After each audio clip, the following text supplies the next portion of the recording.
dapat po paiikutin natin yung pera natin, hindi yung tayo yung pinapaikot ng pera. Di ba? Ganun yun.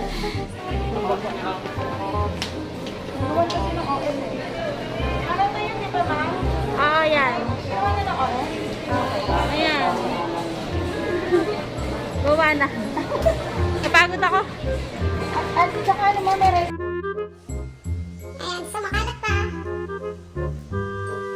Sila ayos-ayos ulit. Ayos na naman. So pag may time ako, mag-ayos-ayos kami. Dami plastic. Okay, go lang. Saan tayo?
Hi guys, welcome back.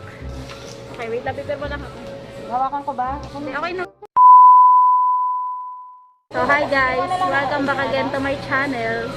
So for today, Sunday ngayon, pero gala-gala.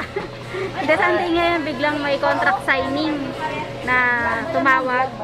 So yun, dali-dali ako nag-drive papuntang Shore Residences. Pero ngayon okay na, nandito na ako sa MOA. Kasi namimili ako, ay shucks. Namimili ako ng mga panggamit sa bahay. Diba nga lilipat kami? Bumili ako ng sofa para sa Shore to Residence. Ito 20% off. Pero pasadya, kasi ibang kulay gusto ko. Tapos mirror. So, natapos naman yung contract signing na namin. Kaya, nagala-gala na ako para mamili. Today pala, ituturo ko na sa inyo. Yan, ang daming nag-text sa akin kung ano daw gagawin ko sa 4 million. Kung anong mga mabibili ko sa 4 million ko. Kaya, i-share ko sa inyo kung ano ang bibilhin ko sa 4 million. At nabili ko na. Basta budget natin 4 million. Kahit naman ang budget nyo lang is 1.5, may mabibili na kayo. So, ayan guys, nabili ko na yung mga kailangan kong bilhin today. Yan, nandito na siya. Pero hindi pa kompleto. Konting-konti pa lang to sa mga kailangan kong bilhin. Madami pang pagkakagastusan. Ay, mahirap maglipat ng bahay, no? Kasi, syempre, pag ikaw maglilipat ka, gusto syempre, maayos na. Tapos, yun, gusto mo bago lahat, di ba? Kasi bagong bahay, dapat bago lahat mga gamit. Anyway, ayan, so pauwi na ako ng bahay. So, magkakabit na lang kami dun ng mga ano-ano mga kailangang ayusin.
Plastic po yan.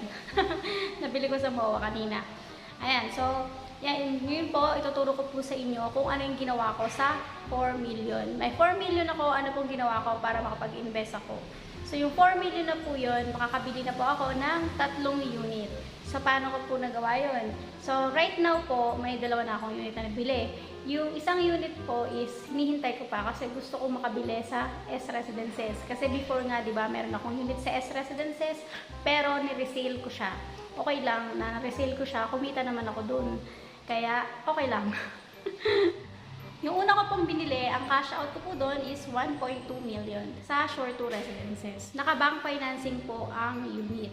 May pros and cons ng pagkuha ng mga unit na naka-bank loan. Unang-una, syempre, wala ka pang title. As buyer, di ba, gusto natin, syempre, pag nagbayad tayo ng full, nasa atin na yung title kaagad, di ba? Pero, dahil yung nakuha ko, ako muna ang magko-continue sa bank, ng monthly niya sa bank, ako muna magko-continue. Internal agreement niyo po yun ng owner ng unit. So, mas maganda kakilala niyo yung pagbibilhan niyo o kaya magpa-secure kayo ng papel ng special power of attorney para, ayun, may power kayo doon sa unit niyo. Tsaka, syempre, dapat alam niyo lahat ng mga paperwork sa gagawin. Syempre, ako alam ko yun, kung ano mga kailangan kong papirmahan, ganyan, para mapossess ko yung unit. Tapos, siguro pag dumating na yung title sa bank, which is mga after 2 years, pwede ko nang ma-fully paid. O kaya, ingin nila. O kaya, kapag may pang-cash out na ako. Pero, kahit may cash ako, hindi ko muna siguro ibabayad, kasi wala pa namang title. Tapos, at the same time, pwede ko rin siyang ibenta. Yan. Habang may nag-rent doon, pwede ko siyang i-benta. I-alok na ibenta. So, yan. So, depende. So, strategy lang yan yung gagawin natin. So, yan. So, yung 4 million ko, nabawasan na ng 1.2. Dati, magkano natira? Oh my God. Hindi ako magaling sa 4 million minus 1.2. 2.8 na lang? Ah? Ay, ang bobo ko talaga sa math. So, 2.8. So, may 2.8 million pa tayo. So, ano nangyari sa 2.8 million? Bumili ulit ako ng isang unit sa second floor naman sa Shore 2, Tower 1 ulit. So, yun, transfer of rights naman yun. Malakas ang loob kong mag-transfer of rights kasi alam ko, ma-approve ako sa bangko. Kaya, kumuha ako ng transfer of rights. Yun, ang nakash out ko lang doon is 1.1. Yan. Mura ko lang nabili kasi second floor din naman yun. Tapos, facing shore. So, baka lumipat ako doon kasi mas accessible siya sa elevator. Mas mabilis. Kasi pagka higher floor, di ba, maghihintay ako ng matagal sa elevator. So, yun, baka mag-transfer na lang ako doon sa may maliit. Pagka na-turn over na sa akin. Hintayin ko na lang yung contract to sell ko na under my name. Tapos, i-bank loan ko na. Ang bank loan ko, umaabot ako ng 1 month. Minsan wala pang 1 month. May approval na yan sa bank. Mag-assign ako ng contract dun sa bank. Then, after nun, ayun na. Mag-follow up na ako ng turnover pagka meron ng letter of guarantee yung bank ko to SMBC. Ayan, yan ang ginawa ko. So, 2.8 minus 1.2. Wala, force ko talaga sa what? Yan, so yun na. Magkano lang natira sa pera natin? So, 4 million minus 1.2 minus 1.1 equals 1.7. 1.7 tama, di ba? Oh my God. Sige, bibidyoan kita dyan. Makikita ka nila, bold ka. Nag-aayos kasi kami dito sa bahay. Naglalagay kami ng mga dekorasyon, ganyan. Kaya bumili ako. Sumili ako ng salamin. Dito kami lilipat. Ay, mapakita ko muna sa inyo. Yan. Ito ang lilipatan namin. Yan. Diba? Pinakita ko na to sa inyo noon. So, yan siya. Ano bar? Magulo. Okay, patay na. Ano patay na? Laka na dyan mo! So, ayan. So, may natira pa tayong 1.7. So, yung 1.7 naman na natitira pa, ang bala ko doon, bibili ulit ako ng isang unit sa S Residences naman. Di ba nga dati may S Residences ako na ni-resale. Pero, okay lang kasi tumita naman ako doon sa may resale na yun. So, hindi na masyadong masakit sa dibdib. Ganun kasi minsan pag na-attach tayo sa isang bagay, di ba? Parang ang hirap i-let go. Pero, na-realize ko kapag hindi ka nag-let go, wala. Doon ka lang, mapipix ka lang doon, hindi ka kikita. Para mapaikot mo yung yung pera mo. Dapat po paikutin natin yung pera natin, hindi yung tayo yung pinapaikot ng pera. 'Di ba? Ganun 'yan. So yun lang. So ganun po. So yung 1.7 ang bala ko bumili nga ng S, tapos naghahanap ako ng murang cash out, yung mga siguro nasa 1.2 pa rin. Kripot! 1.2 pa rin. So, naghanap ako ng mabibili na ganun na cash out. 1 million to 1.2. Ayan. So, yun. So, pag may nakuha ko nun, so, yung 1.7 ko, 1.2, sabihin natin, 500,000 na lang natitira. So, yung 500,000, kasi bala akong bumili ng kotse. Ayan. So, yung kotse, hinihintay na lang namin. Actually, order na kami. Kaso, hinihintay na lang namin yung, yung model. Kasi gusto ng asawa ko yung kulay is gray. Hilux yung kukunin namin para pick up. Kasi kailangan namin ng pick up. Dahil, alam po, dahil po sa inyo. Kasi minsan, may mga gamit kayo na kailangan pong tanggalin, ganyan. So, ang hirap naman na wala akong sasakyan na hindi magkakasya yung mga gamit ninyo. Diba? Nakakahiya naman sa inyo. Ay, ganon. Sa 4 million ninyo, makakakuha kayo ng 3 unit. Basta alam nyo lang po kung paano po yun ma-manage. Tsaka, importante po na wag nyo sasagarin yung savings nyo, magtira po kayo para in case of emergency, ganyan.